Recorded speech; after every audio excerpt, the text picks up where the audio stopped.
कैसे हैं आप सभी लोग। एक बार फिर से स्वागत है आपका हमारे YouTube channel study with Yogesh में। केंद्र राज्य संबंध जो मैं आपको पढ़ा रहा था उसका जो फाइनेंशियल वाला है यानी वित्तीय संबंध है उसको हम आज फाइनल करेंगे और इसके बाद जो इसकी नेक्स्ट क्लास आएगी उसमें हम लोग ये देखेंगे कि जो महत्वपूर्ण केंद्र और राज्य संबंधों के लेके आयोग बने हैं उनके नाम क्या हैं, रिकमेंडेशंस क्या हैं, कुछ महत्वपूर्ण जो कि बिंदु उनके होंगे वो टॉपिक देखेंगे। और वो लोक सेवा आयोग का एक बहुत ही अपने आप में पसंदीदा टॉपिक जिसको हम कह सकते हैं, ठीक है, वो रहता है और उससे क्वेश्चन पूछे जाते हैं और क्वेश्चन पूछे जाते हैं तो हमें उसको पढ़ना चाहिए। ठीक है, देखिए लास्ट टाइम मैंने आपको जब केंद्र राज्य संबंध बताए थे उसमें कैसे जो टैक्स है, किन करों पे राज्यों का अधिकार होता है, कौन से केंद्र और राज्य में बढ़ते हैं, कौन से केवल केंद्र के पास रहते हैं, इनके बारे में बताया था। और एक बार दो बार अगर आप रिवीजन करोगे उस क्लास को तो आप मान के चलिए उस टॉपिक पे कभी मात नहीं खाने वाले हैं। ठीक है, उसी क्रम पे आज हम जो एक्स्ट्रा चीजें हैं उसकी वो देखेंगे। पहले तो केंद्र और राज्य के जो वित्तीय संबंध है, शायद मैंने उसका भाग लिखाया या नहीं लिखाया, भाग 12 कर देना है। ठीक है, देखो कि सेंट्रल स्टेट रिलेशन, ठीक है, केंद्र और राज्य संबंध में, इसमें जो केंद्र राज्य संबंध है बच्चों, केंद्र राज्य संबंध ये महत्वपूर्ण कौन सा है, जो फाइनेंशियल रिलेशन है यानी वित्तीय संबंध। कौन सा? वित्तीय संबंध। ये किस भाग में है मैंने शायद दिखाया नहीं लिखाया, भाग 12 में है। ठीक है, भाग 12 है और इसका जो अनुच्छेद है ये आर्टिकल आता है बच्चों 268 से 293 तक। ठीक है, यहाँ पे कौन से प्रावधान रखे गए हैं अपने आप में, जो केंद्र और राज्य के बीच वित्तीय संबंध है उसके संबंध में ये प्रावधान रखे गए हैं। अब हम आज की क्लास में देखेंगे इससे आगे को जितना हमने पढ़ा था। अब सबसे महत्वपूर्ण है बात है बच्चों, राज्यों हेतु सहायतार्थ अनुदान। ठीक है, तो हेडिंग लिखो उसी के आगे, राज्यों हेतु सहायतार्थ यानी सहायता के लिए, ठीक है, तार्थ अनुदान, ग्रांट, यानी स्टेट्स को क्या होते हैं बच्चों, अनुदान देती है केंद्र सरकार। अब ध्यान रखना ये जो अनुदान होते हैं बच्चों दो तरीके के होते हैं, एक को बोलते हैं विधिक अनुदान यानी लीगल अपने आप में ग्रांट, ठीक है, दूसरे को बोलते हैं विवेकाधीन यानी विवेक के अधीन। विवेकाधीन, विवेकाधीन का मतलब होता है किसी के विवेक के अधीन, वो कोई कानूनी नहीं है, वो कोई कंपलसरी नहीं है, वो सिर्फ और सिर्फ क्या है, विवेक के अधीन है, अर्थात उसको बोलेंगे विवेकाधीन। अगर कभी क्वेश्चन ये पूछता है केंद्र और राज्य से किस संबंध में जो अनुदान की व्यवस्था किए गए राज्यों हेतु तो उसमें किस अनुच्छेद के अंदर विधिक अनुदान का प्रावधान किया गया है, तो आपका आंसर हो जाएगा आर्टिकल 275। ठीक है, क्योंकि केंद्र राज्य के मध्य जो अपने आप में अनुदान वगैरह है वो कहाँ है, मतलब वित्तीय संबंध में होंगे, जबकि जो विवेकाधीन अनुदान का प्रावधान किया गया है वो किया गया अनुच्छेद 282 में। ठीक है, आर्टिकल 282। तो अनुदान का मतलब समझ गए विधिक और विवेकाधीन। अब देखो विधिक जो अनुदान होता है बच्चों वो किसके द्वारा किया जाएगा, यानी जो विधिक अनुदान के लिए अपने आप में जो संस्था है वो संसद है, यानी संसद को अधिकार है कि वो राज्यों हेतु इस चीज की व्यवस्था करे। ठीक है, तो इसमें अधिकार अगर क्वेश्चन पूछता है कि विधिक अनुदान का अधिकार किसे है राज्यों को देने हेतु, तो संसद को लिखो।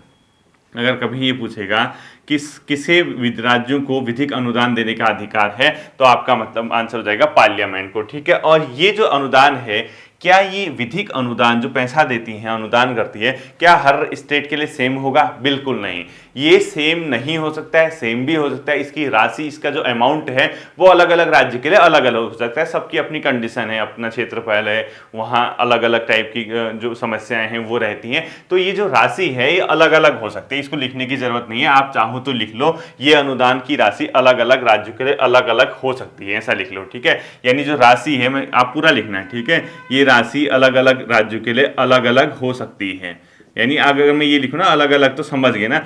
अब देखो ये जो पैसा है ये कहां से आएगा, मतलब ये पैसा भारत सरकार की कुछ निधियां होती हैं बच्चों, अकाउंट्स होते हैं, फंड्स होते हैं, उसमें एक संचित निधि का नाम आपने सुना होगा, जैसे लाइक कॉन्सोलिडेटेड फंड वगैरह, एक आकस्मिक निधि सुना होगा, इस टाइप के नाम सुने ना, वो जब हम पढ़ेंगे तब देखेंगे। तो भारत सरकार की एक निधि होती है, उसको बोलते हैं संचित निधि, यानी एक अकाउंट मान के चलिए। ठीक है, उस पे दो टर्म यूज होते हैं, एक होता है संचित निधि पर भारित व्यय और एक होता है संचित निधि से भारित व्यय। ठीक है, अब इन दोनों में अंतर होता है, संचित निधि से और संचित निधि पर। अभी फिलहाल आप ये समझिए कि ये जो पैसा होता है ये होता है संचित निधि पर भारित, यानी ये पैसा आएगा सरकार की संचित निधि से। ठीक है, तो लिखो संचित निधि पर भारित। ठीक है, अगर कभी क्वेश्चन ये पूछता है कि जो केंद्र द्वारा राज्यों को विधिक सहायता दी जाती है वो कहां से दी जाती है, आप बोलोगे संचित निधि पर भारित होता है। ठीक है, तो ये जो टोटल है बच्चों विधिक, इसको बोलते हैं सामान्य अनुदान। ये पूरा मतलब जो टर्म है यहां से यहां तक, इसको बोला जाता है सामान्य अनुदान। ठीक है, इसको क्या बोला जाएगा, सामान्य अनुदान या विधिक अनुदान जो भी है। ठीक है, ये वाला पूरा सामान्य अनुदान होता है। इसके अलावा जो दूसरा आता है बच्चों वो कौन सा होता है, विवेकाधीन। ये भी अपने आप में सामान्य अनुदान के अंदर आएगा। ठीक है, यहां भी लिख दो सामान्य अनुदान, ये सब पूरा सामान्य है। अगर पूछता है कि इनमें से कौन से केंद्र द्वारा या संसद द्वारा सामान्य अनुदान के अंदर आएंगे, तो विधिक और विवेकाधीन अनुदान को सामान्य अनुदान बोला जाता है।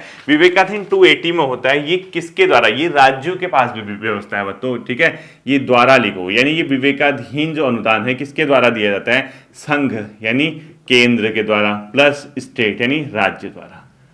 संघ और राज्य द्वारा ही इसको दिया जाता है। स्टेट गवर्नमेंट भी देती है अपने से अधीनस्थ को, और संघ सरकार भी देती है। ये किस अनुच्छेद के तहत, आर्टिकल 282 के तहत। इसमें क्या होता है बच्चों, केंद्र जो है बच्चों राज्यों को अनुदान दे सकता है बट बाध्य नहीं है। ठीक है, ये मैंने क्या कहा, विवेकाधीन का मतलब ही है बाध्यता नहीं होगी, बाध्यता नहीं, मन करेगा तो देगा, नहीं होगा तो नहीं देगा। ठीक है, जरूरी नहीं है कि वो अनुदान उसको दे ही दे। ठीक, इसका बेसिकली इसका जो उद्देश्य होता है विवेकाधीन अनुदान का, वो क्या होता है बच्चों, जो योजनागत लक्ष्यों की प्राप्ति, यानी जो टारगेट है आपका, कोई योजनाएं हैं, कोई प्लान आपने किया, उसके लक्ष्य की प्राप्ति के लिए आप विवेकाधीन अनुदान दे सकते हो, या राष्ट्रीय स्तर की जो योजनाएं हैं उसको प्राप्त करने के लिए, उसके प्रचार प्रसार के लिए भी विवेकाधीन अनुदान दे सकते हैं। तो लिखो योजनागत लक्ष्यों की प्राप्ति व राष्ट्रीय योजना हेतु राज्यों को प्रभावित करने हेतु इसका प्रावधान किया गया है। ठीक है, लिखो योजनागत लक्ष्यों की प्राप्ति, योजनागत लक्ष्य प्राप्ति प्लस राष्ट्रीय योजना, प्लस राष्ट्रीय योजना से राज्यों को प्रभावित करने हेतु, राज्यों को प्रभावित करने हेतु। ठीक है, हेतु। ठीक, अब सिंपल सी बात है, अभी तक आपने जितना देखा उसमें आपको क्या याद रखना है, इसमें कुछ भी ज्यादा नहीं है। इसके अलावा एक तो तीसरा लिख लो बच्चों, विशेष अनुदान। अब विशेष अनुदान में क्या होता है, जैसे किसी स्टेट में एससीज और एसटीज का नंबर ज्यादा है तो उसके लिए जो है संसद एक प्रावधान कर सकती है, उन राज्यों को विशेष अनुदान भी दे सकती है। ठीक है, तो लिखो ST/SC बाहुल्य क्षेत्र हेतु विशेष अनुदान का प्रावधान किया गया है। STs/SCs बाहुल्य क्षेत्र यानी जहां इनका नंबर ज्यादा है हेतु, बाहुल्य राज्य हेतु इसका प्रावधान किया गया।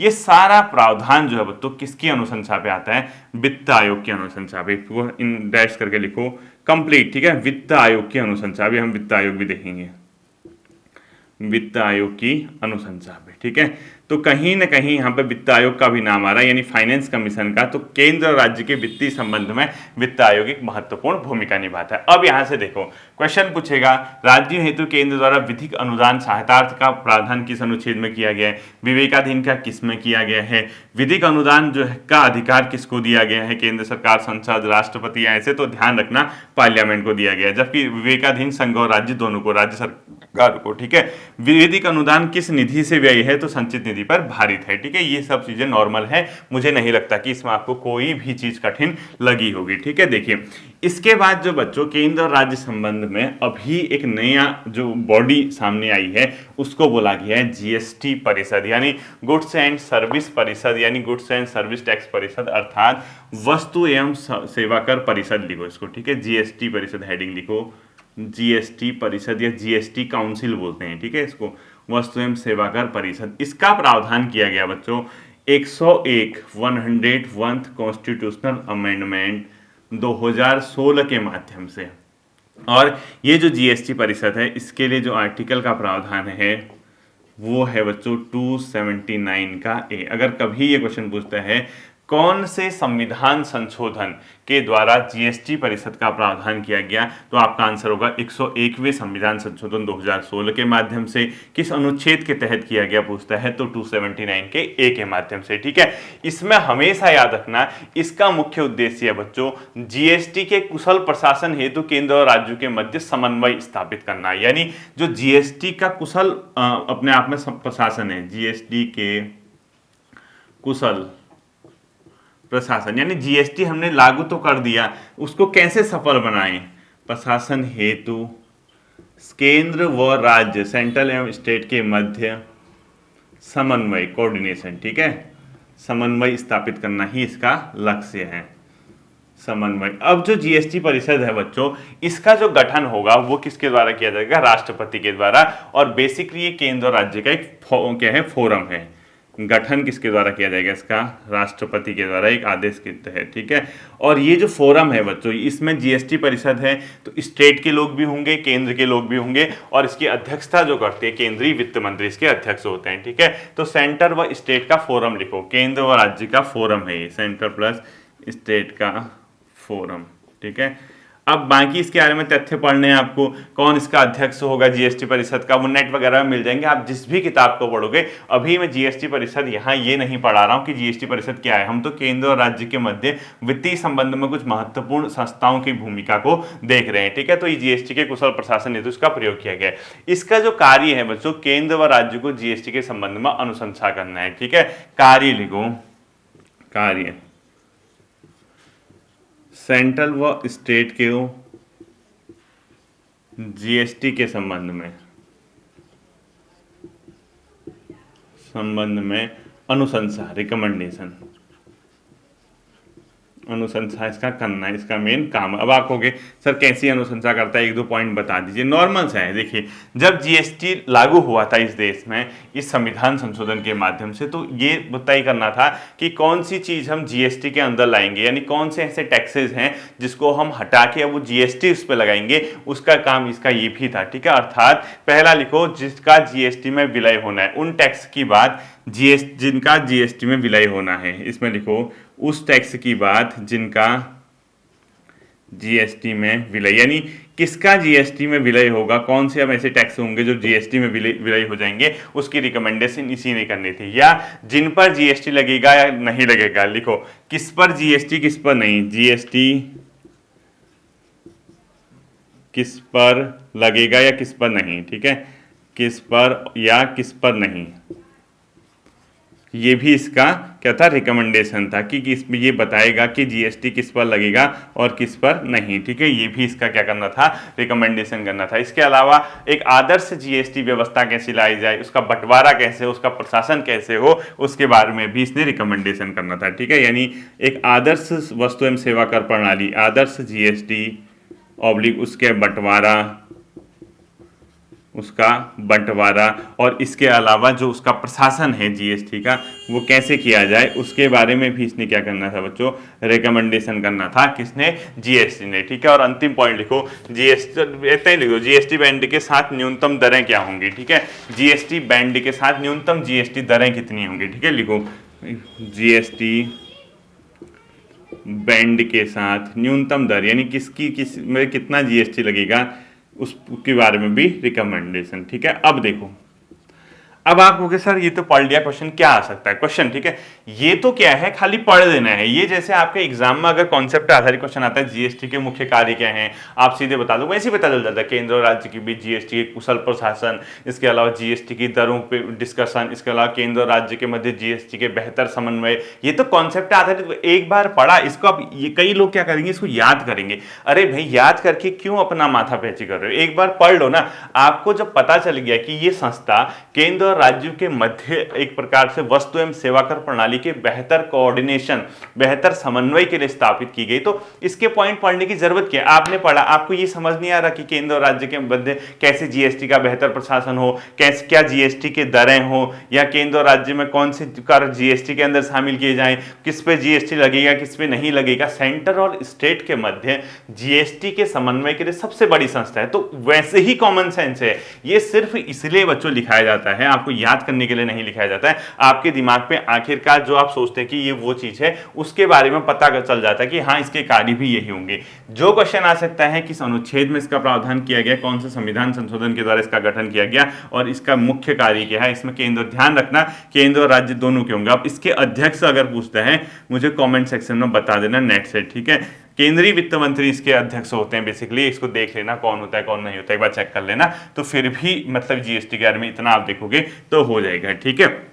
अब देखो जिस प्रकार से जीएसटी परिषद आया उसी प्रकार से केंद्र और राज्य के बीच वित्तीय संबंध को लेके एक महत्वपूर्ण संस्था जो है वो है फाइनेंस कमीशन। ये सब केंद्र और राज्य के बीच संबंध के लिए, ठीक है। फाइनेंस कमीशन भारतीय संविधान के अनुच्छेद 280 में प्रावधानित एक संवैधानिक संस्था है। क्योंकि संवैधानिक का क्या मतलब, एक ऐसी संस्था जिसका गठन संविधान के किया गया है, जिसपे एक अनुच्छेद आपको दिखता है, उसी को क्या बोलते हैं, संवैधानिक संस्था कहते हैं। इसका जो गठन होता है बच्चों, राष्ट्रपति के द्वारा प्रत्येक 5 वर्ष में किया जाता है, ठीक है। इसका जो गठन करता है वो कौन करता है, राष्ट्रपति करता है। और कितने समय के लिए, प्रत्येक 5 वर्ष है तो इसका गठन होता है, ठीक, प्रत्येक 5 वर्ष। अब मैं ये नहीं पढ़ा रहा कि इसमें इतने मेंबर होते हैं, वो मेंबर होते हैं। अब जैसे आप कहते हैं ना दृष्टि की बुक कैसे पढ़ें, इसकी आपका जैसे आपको पता चल गया सर ने फाइनेंस कमीशन के बारे में कुछ महत्वपूर्ण चीजें बता रही। मैं फाइनेंस कमीशन नहीं पढ़ा रहा, मैं सिर्फ केंद्र और राज्य के मध्य जो बॉडी काम करती है उसके बारे में हल्का सा आइडिया दे रहा हूँ। फाइनेंस कमीशन तो एक संवैधानिक संस्था के अंदर जब मैं पढ़ाऊंगा उसको डिटेल से तब पढ़ाया जाएगा, ठीक है। आप होशियार बच्चे हैं, खुद ही इसको चेक कर लेंगे तब तक सर के पढ़ाने से, कितने मेंबर क्या, वो फैक्ट है, फैक्ट को याद ही किया जाता है, उसको आप कर ही लेते हैं। मैं आपको फिर से पढ़ा दूंगा, ठीक है। देखो अब मेन इसका जो काम है बच्चों, अगर ये पूछता है कि ये वित्तीय संघात्मकता का संतुलन केंद्र और राज्य के मध्य स्थापित करता है तो एग्जैक्टली सही होगा, ठीक है। इसका मुख्य कार्य केंद्र और राज्य के मध्य वित्तीय संघात्मकता, यानी फाइनेंशियल जो अपने आप में क्या होता है, संघ होता है, संघात्मकता, ठीक है, स्थापित करना इसका काम है, ठीक है।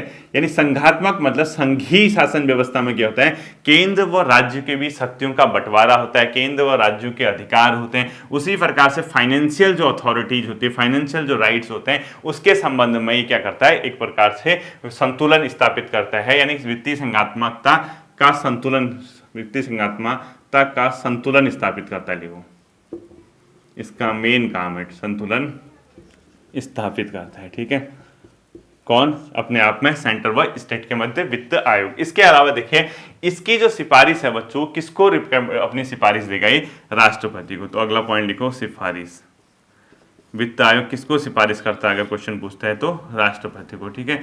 अब जब हम इतना पढ़ ही चुके हैं तो इसके बेसिकली मुख्य कार्य हमें पता होने चाहिए। यानी इसके जो मुख्य कार्य हैं वो लिखो, मेन जो इसके वर्क होते हैं वो क्या होते हैं, ठीक है।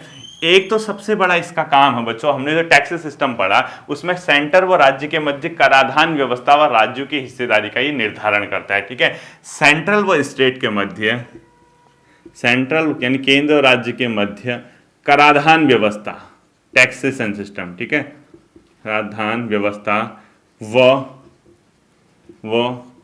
करों में राज्यों की हिस्सेदारी का निर्धारण, टैक्स में राज्य हिस्सेदारी का निर्धारण, ये बताएगा कि राज्य की हिस्सेदारी कितनी होगी, कौन, वित्त आयोग, ठीक है, का निर्धारण इसके माध्यम से किया जाता है, का निर्धारण, ठीक है, पहला पॉइंट। दूसरा पॉइंट ये क्या करता है बच्चों, जो केंद्र और राज्य हैं वो उन सिद्धांतों पे जिसके माध्यम से केंद्र से राज्यों को सहायता जाती है, अर्थात ऐसे सिद्धांत जिससे राज्य जो है केंद्र से अनुदान लेकर कार्य करते हैं, उन सिद्धांतों पे ये काम करता है कि सही है, गलत है, कैसे काम हो रहा है, कैसे होने चाहिए, कैसे नहीं होने चाहिए, इस प्रकार से राष्ट्रपति को रिकमेंड करता है, ठीक है। वे सिद्धांत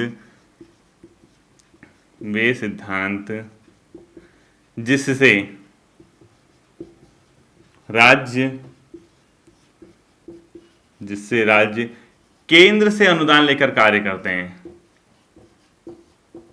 अनुदान यानी ग्रांट जो भी बताया था, ठीक है, लेकर कार्य करते हैं, उन पर कार्य लेकर कार्य करते हैं, ठीक है। उन सिद्धांतों पे ये क्या करता है, काम करता है। यानी जो पैसा भारत की संचित निधि से, ब्रैकेट में लिखो संचित निधि, अगर कोई एक ऐसा पैसा जो भारत की संचित निधि से अनुदान के रूप में राज्यों को गया है तो उन सिद्धांतों पे कौन से जाने चाहिए, कौन से नहीं जाने चाहिए, उस पे ये मुख्य कार्य करता है। इसके अलावा बच्चों ये एक इसका बहुत महत्वपूर्ण कार्य है, राज्यों के पास जो संचित निधि है स्टेट की, उस पे पैसा कैसे बढ़ाया जाए उसके लिए राष्ट्रपति को रिकमेंड करता है। अर्थात राज्यों में भी एक फाइनेंस कमीशन है, याद है आपको, राज्य वित्त आयोग। वो क्या करता है, राज्य वित्त आयोग का मुख्य काम क्या है, बेसिकली जो राज्य वित्त आयोग है, जो हमारी जो लोकल संस्थाएं होती हैं, लोकल बॉडीज होती हैं, लाइक नगर पालिकाएं होगी, पंचायत होगी, जिला परिषद होगी, उनके संसाधनों को कैसे बढ़ाया जाए, उनको अधिकतम रिसोर्सेज कैसे उपलब्ध कराया जाए, अर्थात पैसा कहने का मतलब है, ठीक है। तो ये उस चीज के आधार पे इस सेंटर के फाइनेंस कमीशन से बात करता है। तो सेंटर का फाइनेंस कमीशन क्या करता है, रिकमेंड करता है राष्ट्रपति को कि कैसे स्टेट गवर्नमेंट की जो संचित निधि है उसको बढ़ाया जाए, ताकि जो संस्थाएं लोकल लेवल पे उनको पैसा मिल सके, ठीक है। तो इसमें एक पॉइंट तीसरा और अंतिम पॉइंट लिखो, राज्य की संचित निधि बढ़ाने के उपाय पर ये रिकमेंड करता है, ठीक है। लिखो राज्य की संचित निधि बढ़ाने के उपाय, राज्य की संचित निधि बढ़ाने के उपाय, ठीक है,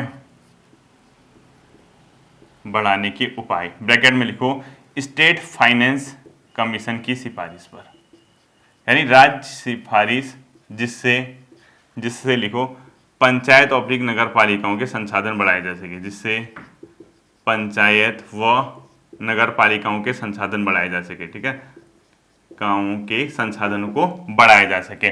तो उसके आधार पे ये क्या करेगा, राष्ट्रपति को रिकमेंड करेगा, ठीक है। तो अब देखो इससे क्वेश्चन क्या आ सकते हैं, यहीं पे हो गया। अब मैं ये नहीं पढ़ा रहा कि इसमें 5 मेंबर होते हैं, एक अध्यक्ष, 4 अन्य सदस्य होते हैं, इनका कार्यकाल इतना होता है, वो तो आप खुद ही किताब पढ़ के समझ जाओगे ना। फाइनेंस कमीशन आप आज जैसे आपके पास जो भी किताब है, फाइनेंस कमीशन नहीं पढ़ पाओगे क्या, जीएसटी परिषद नहीं पढ़ पाओगे। मेरा मुख्य काम था कि इसका मेन कॉन्सेप्ट क्या है, इसका मेन आधार क्या है। अब 5 मेंबर होते हैं, एक अध्यक्ष, 4 अन्य, राष्ट्रपति नियुक्त करता है, पहला वित्त आयोग इतने में केसी नियोगी उसके अध्यक्ष थे, ये वो वर्तमान में इतना वित्त आयोग चल रहा है, इसके अध्यक्ष ये हैं, वो खुद ही देख लो ना। मेन जो है कॉन्सेप्ट बेस्ड क्वेश्चन जो थे वो मैंने आपको बता दिए, ठीक है। ये था आपका फाइनेंस कमीशन। इसके बाद बच्चों जो हमारा कई बार ऐसा क्वेश्चन आता है, देखो केंद्र और राज्य के मध्य जो संबंध है, फाइनेंशियल संबंध बहुत इंपॉर्टेंट हो जाते हैं, क्योंकि कई बार राज्य नाराज हो जाते हैं, कई बार विपक्षी पार्टियां केंद्र में अलग होती है, स्टेट में अलग होती है। तो संविधान ने यह प्रावधान किया कि भारत की जो संघात्मक व्यवस्था है, भारत में जो सेंटर स्टेट रिलेशन है, उन पे कभी राजनीतिक मतलब उस दुष्प्रभाव न पड़े, ये भावनाएं न जागृत हों कि सेंटर में दूसरी पार्टी है, स्टेट में दूसरी है, उसको कम दिया जाए, उसको ज़्यादा। तो कई प्रावधान ऐसे किए। हालांकि वर्तमान राजनीतिक परिप्रेक्ष्य में आप जानते हैं कि कहीं ना कहीं प्रैक्टिकली आप देखोगे तो सेंटर स्टेट रिलेशन के जो आदर्श सिद्धांत हैं, जो संविधान द्वारा स्थापित किए गए थे, वो देखने को कम मिलते हैं आज की राज्य व्यवस्था में, ठीक है। खैर वो जो भी है हमें मतलब जो दूसरी चीजें अपनी देखने हैं उसमें हमें देखना पड़ेगा कि अगला हमारा पॉइंट क्या है। देखो अब बच्चों बात आती है क्या राज्यों के वित्तीय हित, फाइनेंशियल, उसको सेंटर प्रभावित कर सकता है, केंद्र बिल्कुल कर सकता है। इसीलिए संविधान ने क्या किया बच्चों, केंद्र सरकार से कुछ चीजें केंद्र सरकार पे नकेल कसने के लिए लाई, यानी संसद में, ताकि राज्यों पे दुष्प्रभाव न पड़े। सेंटर क्या करेगा, कुछ ऐसे प्रावधान हैं, ऐसे बिल, ऐसे विधेयक पार्लियामेंट में तब पास करेगा जब उससे पहले राष्ट्रपति की पूर्व सहमति या राष्ट्रपति के नॉलेज में उसको लाना पड़ेगा। अर्थात केंद्र सरकार क्या करती है बच्चों, कुछ ऐसे प्रावधान हैं जो राष्ट्रपति की सिफारिश पर ही संसद में प्रस्तुत हो सकते हैं। यानी इसमें लिखो, नोट करके ऐसे लिख दो, नोट करके लिखना, नोट, राज्यों के वित्तीय हितों को देखते हुए, राज्यों के वित्तीय हित देखते हुए, राज्यों के वित्तीय हित देखते हुए संविधान द्वारा कुछ ऐसे प्रावधान किए गए हैं, कुछ ऐसे प्रावधान किए गए हैं जिससे संसद राष्ट्रपति की पूर्व सहमति पर, जिससे संसद राष्ट्रपति की पूर्व सहमति लिख दो या पूर्व सिफारिश पर ही बिल संसद में पास कर सकती है। राष्ट्रपति की पूर्व सिफारिश से संसद में बिल ला सकती है, संसद में विधेयक ला सकती है, ठीक है। अब इसका मतलब क्या है, देखो मैं ये कहना चाह रहा हूं, संसद के पास तो पावर है, पूरे देश के लिए कानून बना सकती है। क्या केंद्र और राज्य के जो वित्तीय संबंध है उसमें परिवर्तन भी तो संसद कर सकती है? बिल्कुल कर सकती है। अब बताओ, कोई यहाँ ए पार्टी आई, वो राज्य में दूसरी पार्टी बी आ गई, अब ए पार्टी की बी पार्टी से नहीं बनती है, विचारधारा के स्तर पे बहुत उनमें क्या है मतलब एक विभेद है, या कई राजनीतिक मुद्दे हैं उनके मैच नहीं कर सकते, हो सकता है वहां पर वो वित्तीय संबंधों में कुछ परिवर्तन करने की कोशिश करे, राज्यों को कम संसाधन उपलब्ध कराने की कोशिश करेगी, ताकि राज्य जो है कहीं ना कहीं केंद्र के आगे झुके, एक क्योंकि ये जानते हैं अब राज्य व्यवस्था में चीजें होती है। तो संविधान ने क्या किया बच्चों, राज्यों के ऐसे हितों को प्रभाव न पड़े, इसलिए संसद से ये कहा कि आप कुछ ऐसे बिल होंगे जो राष्ट्रपति की पूर्व सिफारिश से ही संसद में आप विधेयक लाओगे, अदरवाइज नहीं लाओगे। ऐसे कुछ बिल में महत्वपूर्ण जो आपके हो सकते हैं वो बताता हूं। पहला लिखो, राज्यों का हित जो किसी कर या शुल्क को अध्यारोपित करे, यानी कुछ ऐसे कर, टैक्स या कोई ऐसे शुल्क जहां राज्यों का हित प्रभावित हो रहा हो। व्यवस्था हमने पढ़ी है पहले, पूरा हमने देखा कि कौन से किसको मिलते क्या, कुछ भी उसमें परिवर्तन करना हो तो इसको किससे सिफारिश लेनी पड़ेगी? पहले राष्ट्रपति से। राष्ट्रपति सिफारिश करेगा कि हाँ ऐसा लाओ, तभी ला पाएगी, वरना नहीं। ठीक है, तो पहला पॉइंट लिखो, राज्यों का हित जो किसी कर या शुल्क को अध्यारोपित करे, उसको ऐसा बिल लाने से पहले राष्ट्रपति से पूछना पड़ेगा। ठीक है, राज्यों का हित जिसमें, राज्यों का हित जिस, राज्यों का हित ऐसे लिख दो, राज्यों का हित मतलब राज्यों का हित जो किसी कर या शुल्क को अध्यारोपित करे, राज्यों का हित जिस जो किसी कर ऑब्लिक शुल्क को लागू करे या अध्यारोपित करे। ठीक है, अब देखो पहले से व्यवस्थाएं बनी है कौन क्या करेगा। ठीक है, अब संसद ने एक काम किया, संसद को लगा कि यार राज्यों में दूसरी सरकारें हैं, कोई और मैटर है,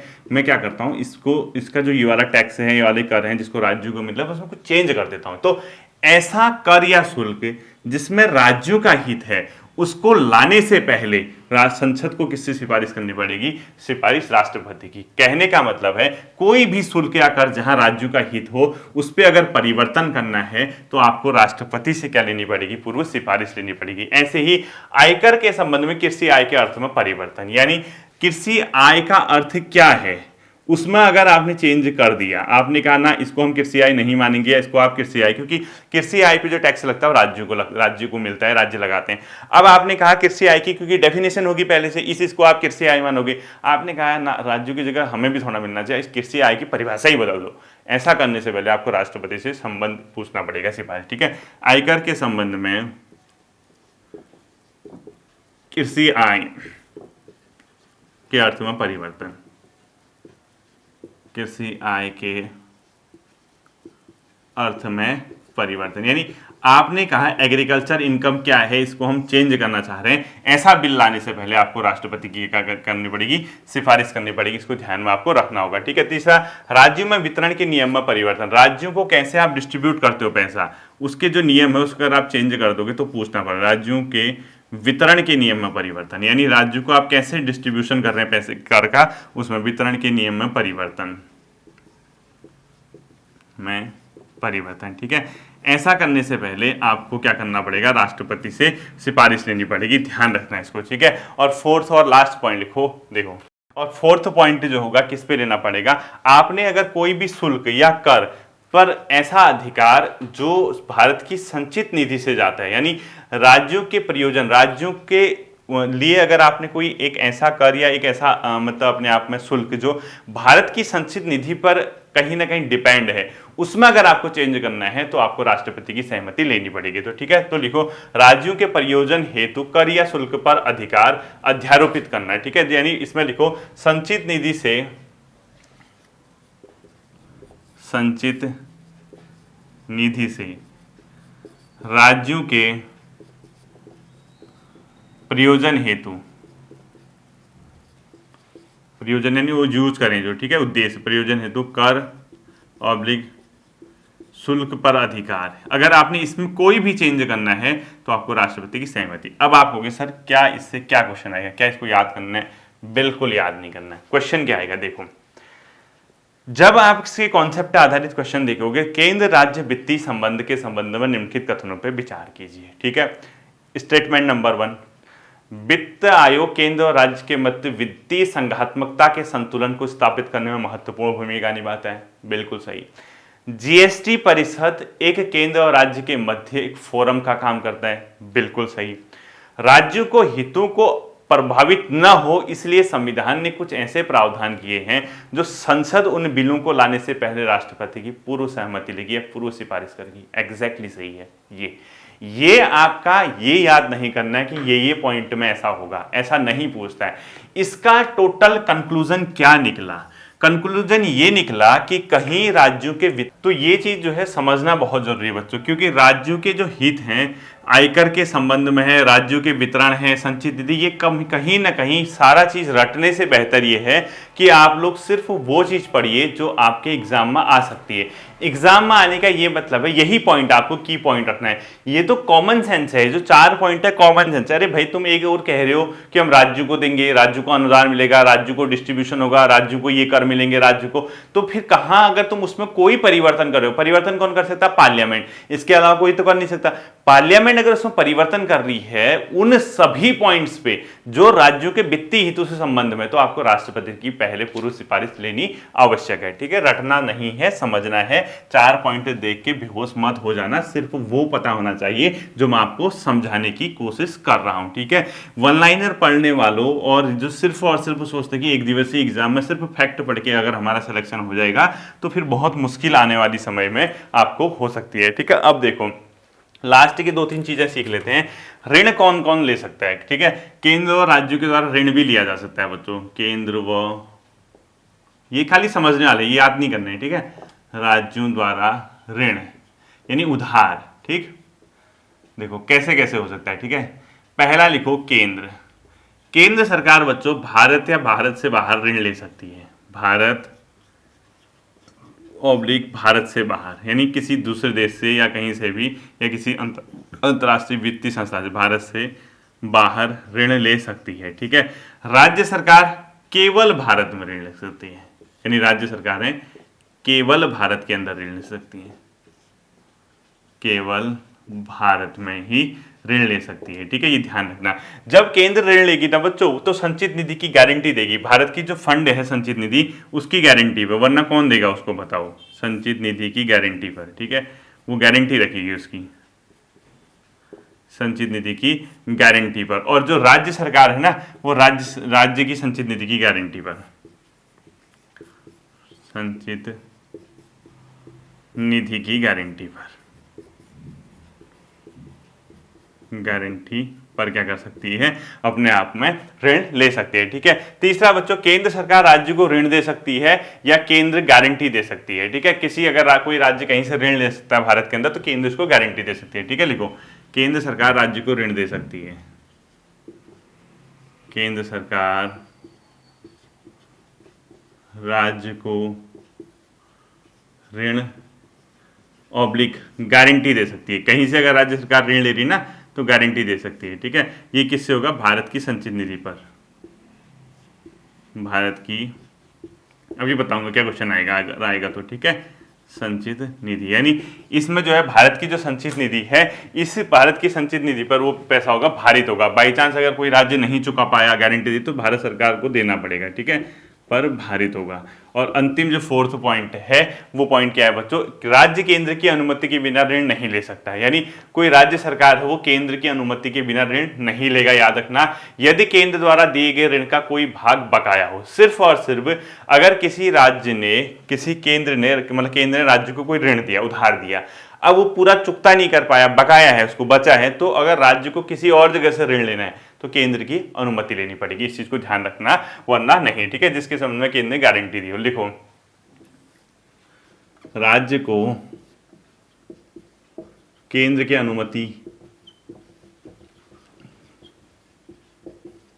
से ऋण लेना होगा, से ऋण, यदि राज्य पर कोई बकाया हो, कोई बकाया हो जिसका केंद्र ने गारंटी दी थी, जिसकी केंद्र द्वारा गारंटी दी गई थी, द्वारा गारंटी। ठीक है, बस ये 3 पॉइंट है ऋण, 4 पॉइंट ऋण लेने के। ठीक है, इनके कभी अनुच्छेद वगैरह नहीं पूछता। अब आप कहोगे सर जब इतना पढ़ा ही रहे हो तो ये भी बता दो इससे क्या क्वेश्चन पूछेगा? इससे कुछ नहीं पूछेगा, इससे पूछेगा ही नहीं क्वेश्चन। देखो पूछेगा तो अगर आपसे मैं कहूँ केंद्र सरकार कहाँ से ऋण ले सकती है, आप कहोगे भारत या भारत से बाहर।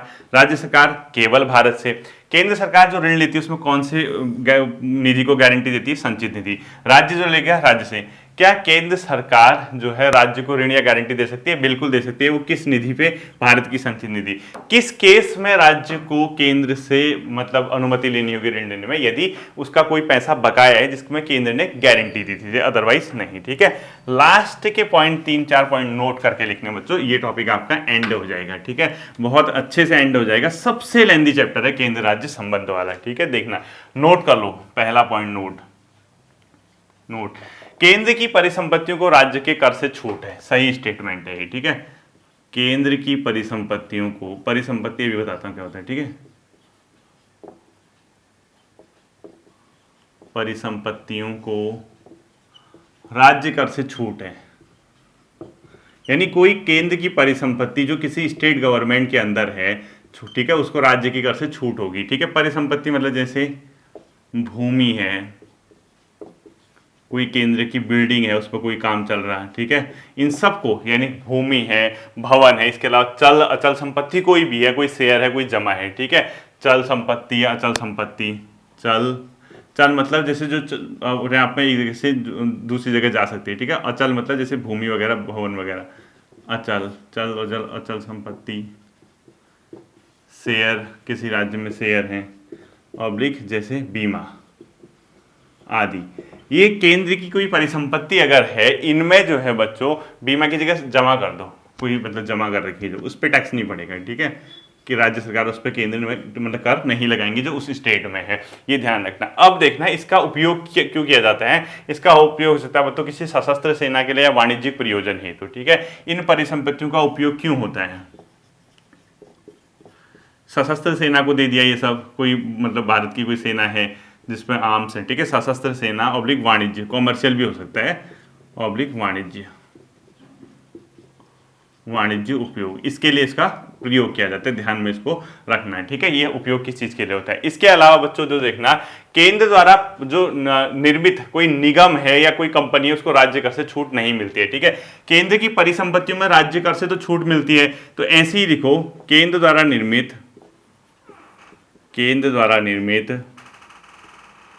केंद्र द्वारा निर्मित निगम, कोई कॉर्पोरेशन है, ठीक है, ऑब्लिक निगम, ऑब्लिक या निगम बना रखा है केंद्र ने, या कोई कंपनी बना रखी है, कंपनी को राज्य कर से छूट नहीं। अब आप कहोगे ऐसा क्यों सर, वो इसलिए नहीं बच्चों क्योंकि ये किसी निगम वगैरह होते हैं ना, वो कंप्लीटली जो अलग वैधानिक तरीके से इनका गठन होता है, केंद्र के मतलब जो है पृथक विधिक अस्तित्व होता है इनका, ठीक है, इनका अपना एक अलग एग्जिस्टेंस होता है, केंद्र से डायरेक्ट एग्जिस्टेंस नहीं होता है, ठीक है, पृथक विधिक यानी लीगल जो एग्जिस्टेंस है इनका अलग होता है, ये ध्यान रखना, ठीक है। इसी प्रकार से नोट करके लिखो, केंद्र की परिसंपत्ति की जगह राज्य लिख दो, यहाँ पे राज्य की परिसंपत्तियों को केंद्र कर से छूट लिख दो, राज्य की परिसंपत्तियों को केंद्र कर से छूट, उल्टा ऐसे होता है, ठीक है, केंद्र कर से छूट होता है, इसको भी आप लोग क्या रखोगे, ध्यान रखोगे इस वाले को, ठीक है। अब ये संसद जो है बच्चों इस छूट को समाप्त कर सकती है, यानी नोट करके इधर लिखो, संसद इस छूट को समाप्त भी कर सकती है, ठीक है, समाप्त भी कर सकती है। यह हो सकता है कि पार्लियामेंट को लगे ना इस पे टैक्स लेना है, तो इसको हम लोग समाप्त कर देते हैं, इसको भी आप लोग ध्यान रखना है, ठीक। लास्ट पॉइंट लिखो, आपातकाल में केंद्र और राज्य वित्तीय संबंध, जब इमरजेंसी लगती है, आपातकाल में केंद्र राज्य संबंध, इसी के साथ टॉपिक एंड कर देंगे, ठीक है। लिखो, आपातकाल में सेंट्रल स्टेट फाइनेंशियल यानी वित्तीय संबंध, ठीक है। दो आपातकाल आपको मेनली याद रखने हैं, आर्टिकल 352, इसमें कौन सा है, नेशनल इमरजेंसी लिख देना है, ठीक है, नेशनल इमरजेंसी, राष्ट्रीय आपात, और आर्टिकल 360 इसमें कौन सी है, फाइनेंशियल इमरजेंसी। तो इस समय अगर इमरजेंसी कभी लगती है तो ऐसे इनके रिलेशन क्या होते हैं बच्चों, राष्ट्रपति संवैधानिक राजस्व वितरण को बदल सकता है केवल उसी फाइनेंशियल ईयर पर जब आपातकाल लगा हो, ठीक है, यानी जो राजस्व वितरण है, ऐसा लिखो, राष्ट्रपति केंद्र व राज्य के मध्य राजस्व वितरण जो मतलब डिस्ट्रीब्यूशन होता है रेवेन्यू का, उसको बदल सकता है, ठीक है। क्वेश्चन क्या आएगा, केंद्र और राज्य के मध्य वित्तीय संबंध में राष्ट्रीय आपातकाल के समय किसे राज्यों के मध्य राजस्व वितरण को बदलने का अधिकार है, ठीक है, राष्ट्रपति बदल सकता है, ठीक है। कौन बदलेगा, राष्ट्रपति बदलेगा, और ये सिर्फ उसी वित्तीय वर्ष के लिए, उसी वित्तीय वर्ष के लिए जिस साल फाइनेंशियल ईयर वो लगा है, वित्तीय वर्ष जिसमें आपात लगा है, ठीक है, जिसमें आपातकाल लगा हुआ है उसी के लिए होगा। दूसरा, फाइनेंशियल जो इमरजेंसी होता है उसमें केंद्र और राज्य को बच्चों, केंद्र जो है राज्य को निर्देश करता है, इसमें क्या होगा, केंद्र राज्यों को कुछ निर्देश देता है, राज्यों को निर्देश देता है। तो दो तीन निर्देश लिख लो आप, महत्वपूर्ण महत्वपूर्ण हो जाएगा। पहला निर्देश लिखो, वित्तीय औचित्य सिद्धांतों का पालन करें। राज्य जो है वित्त की औचित्य को समझे, और सिद्धांत होते हैं कम फालतू का खर्चा नहीं करना है, ये सब वो बताएगा उसको, ठीक है। वित्तीय औचित्य सिद्धांत का पालन, राज्य को निर्देश देगा केंद्र कि आप नेशनल फाइनेंशियल इमरजेंसी है, कुछ सिद्धांतों का पालन करो। दूसरा, राज्य सेवा के कर्मचारियों को वेतन व भत्ते में कटौती कर लो, ठीक है। राज्य सेवा के कर्मचारियों को, राज्य सेवा के कर्मचारियों के वेतन भत्ते कम कर दो, वेतन ऑब्लिक भत्ते कम किए जा सकते हैं, ठीक है। केंद्र के कहने पे कम किए जा सकते हैं। तो लास्ट पॉइंट को, सभी धन वित्तीय विधेयक या राष्ट्रपति की स्वीकृति तो आरक्षित करो, ठीक है। सभी धन ऑब्लिक वित्त विधेयक को राष्ट्रपति की स्वीकृति तो आरक्षित, सभी धन व वित्त विधेयक राष्ट्रपति के सुरक्षित, राष्ट्रपति हेतु आरक्षित। राष्ट्रपति की पूर्व सहमति लेनी पड़ेगी, आपको रिजर्व करना पड़ेगा, जिससे पैसे का जो मामला है ऐसे जो बिल आते हैं आपकी विधानसभा में, ठीक है। ये था बच्चों केंद्र और राज्य के मध्य महत्वपूर्ण वित्तीय संबंध वाला चैप्टर। लेंथी है बट मुझे लगता है कि एक बार रिवीजन करोगे तो आपका ये काम बन जाएगा। इसके बाद हम देखेंगे केंद्र और राज्य के मध्य जो विभिन्न आयोग बने, चाहे प्रथम प्रशासनिक सुधार आयोग हो, द्वितीय हो, मदन मोहन पुंची आयोग हो, सहकारी आयोग हो, जितने भी कमीशन बने हैं, क्या रिकमेंडेशन किया, वो महत्वपूर्ण चैप्टर देखे, इसको हम लोग एंड कर लेंगे। फिर मिलता है अगले सेशन पर, अपना ध्यान रखिएगा। Thank you.